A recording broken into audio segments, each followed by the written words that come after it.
चला सगळ्यांना शुभ संध्याकाळ. आणि विषय काय झाला आपला, ओनली बकुळा घरं उद्योग तिच्या नावाने आपण दुकान चालू केलं. हां नाही अवतार होऊन दे. आणि खूप कंटाळा आला, जाम दमले अश्विनी. आज शनिवार आमचा आज बिझनेसचा दिवस आणि उद्याचा पण बिझनेसचा दिवस रविवार सुट्टी राहते ना सगळ्यांना. हां आणि शनिवार रविवार कसा काउंटर जास्त होतो त्याच्यामुळं थांबणं गरजेचं असतं. आणि तो बारामतीकरांनी खूप प्रतिसाद दिला आणि खूप ताई येतात आणि ते काय म्हणतात, बकुळाचं बारामतीमध्ये नाव होणार ओनली बकुळा गृह उद्योग. की एखादं गृह उद्योग म्हणजे घरातली एखादी वस्तू पाहिजे, पापड पाहिजे, चाचणं पाहिजे, काय पाहिजे वाटेल थांबकी काय पाहिजे तर आहे ना बकुळा चला. तर 4-5 ताई आज काय म्हणल्यात, चला ओनली बकुळा चला. रुकवत सुद्धा नेलाय माझ्याकडून लग्नाचा रुकवत एका ताईंनी नेला. एक जेवढे पापड आहेत ते सगळे 2100 रुपयाचा रुकवत नेला त्यांनी. खूप छान वाटलं. रुकवत गेला आणि उद्याच्या एक रुकवताची ऑर्डर आहे. काय नाव आहे बाळतीचं? उद्याच्या एक रुकवताची ऑर्डर आहे. हो. त्याच्यामुळं काही हे असं नाही की प्रॉब्लेम नाही. आपलं एकदम मस्त चाललं आहे, छान चाललं आहे तुमच्या सगळ्यांच्या आशीर्वादानं. माझी एक आयडिया होती, कल्पना होती की एक छोटंसं शॉप टाकावं, त्या शॉपमध्ये अश्विनीला बसवावे आणि ते शॉप आयडिया पूर्ण झाली. आणि सुरुवातीला थोडं खच्चीकरण झालं होतं माझं. काय खच्चीकरण झालं होतं की तिथं 20,000 भाडं होतं मित्रांनो. आणि ज्यावेळेस तिथं 20,000 भाडं द्यायचं तर तुमचा धंदा होईल का, पापडाने ह्याच्या बापाने धंदा केला का, असं थोडक्यात चाललेलं वरचीवर. पण नाही ते मी पापडामध्ये सुद्धा आपण बिझनेस करू शकतो. रोज 2,000 रुपये राहू शकतात इन्कम भाडं बिडं जाऊन. तर आपण 60,000 रुपये इन्कम कमवू शकतो महिना. जास्त नाही तर 60,000 कमवू आहे ना, कमवू ना, ठीक आहे कमवू, 100% कमवू. आणि ह्याच्यामध्ये ते पापड विकत आपण नाव पण कमवू. आणि आपल्या अश्विनीचं म्हणजे ओनली बकुळाचं नाव होणार आहे बारामतीमध्ये. पापडावाली बकुळा.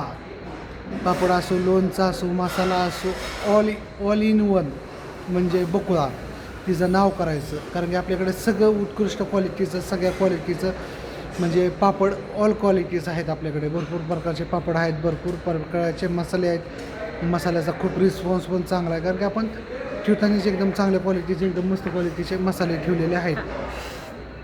आता तुम्ही म्हणता ना, आता खूप उशीर झाला, सगळ्या गोष्टी झाल्या, पण काय हरकत नाही. आता इथनं घरी जाऊन आपल्याला पॅकिंग करायची. आम्हाला उद्या रविवार आहे. हां रविवारची पॅकिंग करायची. खूप पॅकिंग आहे, जवळपास 100 ते 150 करून पॅकिंग करायची. घरामध्ये फुल मटेरियल आहे. आपण खूप माल भरलेला. आपण त्या ताईंना ह्यांना रोज सांगतो बनवायला, 10 किलो बनवा, 15 किलो बनवा. आणि चालू आहे लवकर. घरी गेल्यानंतर व्हिडिओ छानपैकी मोठा येईल. व्हिडिओ मस्त पॅकिंग वगैरे करताना आता करावं तर लागणार आहे. सकाळचं आवरत नाही. हां तुम्हाला टायमिंग पण द्यावी, रातच्या किती वाजता आम्ही दोघं जण पॅकिंग करतोय. तर असू द्या ह्या गोष्टीवर. आता ह्यांना जेवायला आणले, खूप भूक लागली. आणि इकडं आपल्या आज अनुष्काचा अवतार बदलला. हाय अनु, कशी आहेस? अनुला शूट करलं केली आज अनुष्काचं. आपल्या मस्तपैकी हेअरस्टाईल बदलली, गॉगल घेतलं. तिचं स्वप्न जे पप्पांनी प्रॉमिस केलं तर ते सगळं आज पूर्ण केलं. झालं का प्रॉमिस पूर्ण? फक्त एक राहिले. काय राहिले? पुन्हा फॅशनला जाऊन काय आणायचं? तिच्या डोक्यातनं 2 ड्रेस जाईनात, ती 2 ड्रेस आणायचं. इकडं माहीचं स्वप्न पूर्ण केलं, माहीची हेअरस्टाईल केली आहे ना माही. हां आणि इकडं आपली ओनली बुक आहे. आणि काय नाही, पनीरची भाजी मागवली 200 रुपये, 100-150 रुपयाची. आणि रोटी मागवली. आता मस्तपैकी एवढंच खायचं आणि घरी जायचं. आता खूप उशीर झाला. इथनं मोरं घरी जाऊन स्वयंपाक करणं अश्विनीला शक्य नाही. आणि आज मुली पण आणलेल्या रोज घर राहायच्या. सकाळी आम्ही वडापाववरच होतो कारण की लवकर आलतो. आज शनिवार दिवस, धंद्याचा दिवस. दुपारी वडापाव आणून खाला. घरी स्वयंपाक अजिबात केला नव्हता कारण की एकटी काय म्हणून करणार. त्याच्यामुळे मी पण तिला काय म्हटलं नाही, वडापाववरच आहे. आणि आता मस्तपैकी जेवण चांगलं करतो, मस्त करतो. घरी जातो, घरी जाऊन पॅकिंग करायची. खूप माल आहे आपल्याकडे आहे ना. चला या गोष्टी कसा व्हिडिओ वाटतो नक्की सांगा. आणि घरी गेल्यानंतर येईन पॅकिंगचा व्हिडिओ. कारण की 1 वाजेपर्यंत पॅकिंग करायची. ओके चला बाय.